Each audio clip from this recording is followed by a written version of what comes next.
In the fictional town of Arkham, Massachusetts, sits an academic institution with a prestige that rivals Harvard. It is a preferred destination for the children of the Massachusetts gentry, boasting centuries of history and an elite faculty. But the true heart of Miskatonic University lies inside the Orne Library's special collections. Here, you'll find an original, unabridged copy of Abdul al-Hazred's Necronomicon. This is a lethal manual. The pages are filled with precise rites for summoning ancient deities, and the hypergeometry of the text itself induces madness in anyone who tries to read it. Which raises a massive institutional paradox.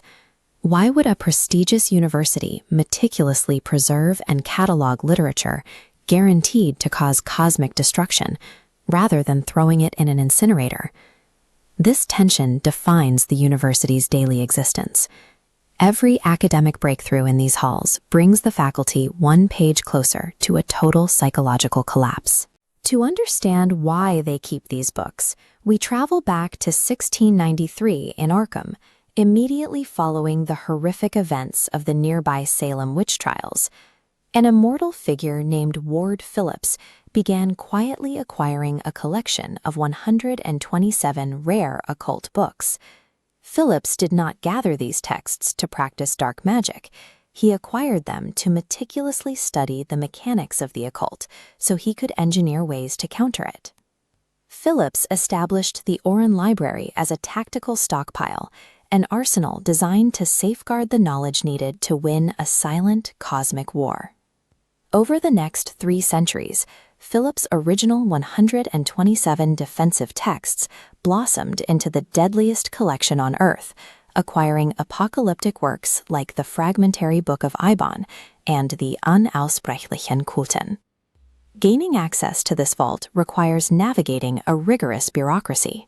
The Necronomicon is not available for loan, and any visitation requires a scheduled appointment and explicit approval from the Director of Special Collections. The strict administration is necessary because the physical threat is absolute. The mere act of studying the geometry mapped out on these pages poses a direct existential threat to the reader's sanity. By carefully categorizing world-ending literature, the library reveals its primary loyalty. It prioritizes the absolute preservation of knowledge, willfully ignoring the catastrophic cost to human life. That radioactive core of forbidden knowledge warped the rest of the campus, sprouting bizarre fringe departments around it. The university boasts a highly unusual medieval metaphysics department, where faculty are mandated to act as guardians of esoteric wisdom, pulling artifacts from the darkest corners of the globe. That mandate has a body count. Biology professor Lake led an expedition to Antarctica that unearthed and subsequently awakened ancient hostile life forms, wiping out his entire team.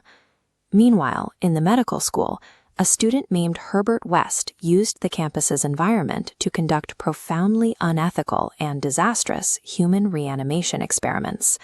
At Miskatonic, the pursuit of empirical truth functions as a structural mechanism for human self-destruction.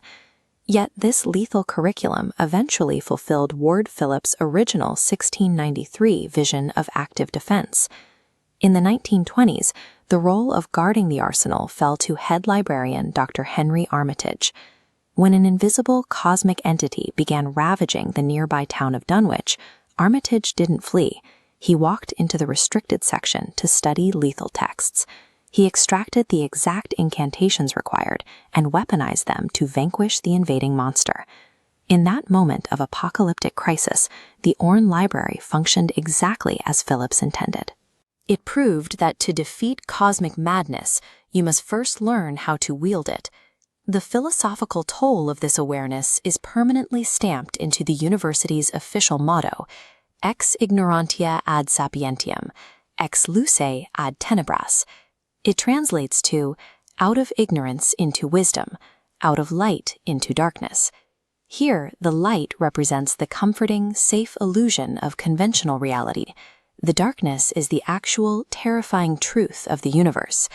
Scholars are mandated to abandon safety and embrace that dark to protect the world. Miskatonic's academics are tragic figures.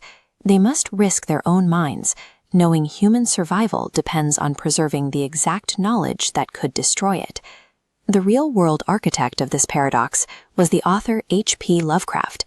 He created Miskatonic as an early experiment in open-source fiction, encouraging peers to borrow and expand its terrifying history for free. This sharing allowed the university to bleed into pop culture, directly inspiring Arkham Asylum and embedding into franchises like Ghostbusters. A century later, creators and fans are still eagerly enrolling at Miskatonic, continuously expanding Ward Phillips' 1693 arsenal of beautiful, dangerous truths.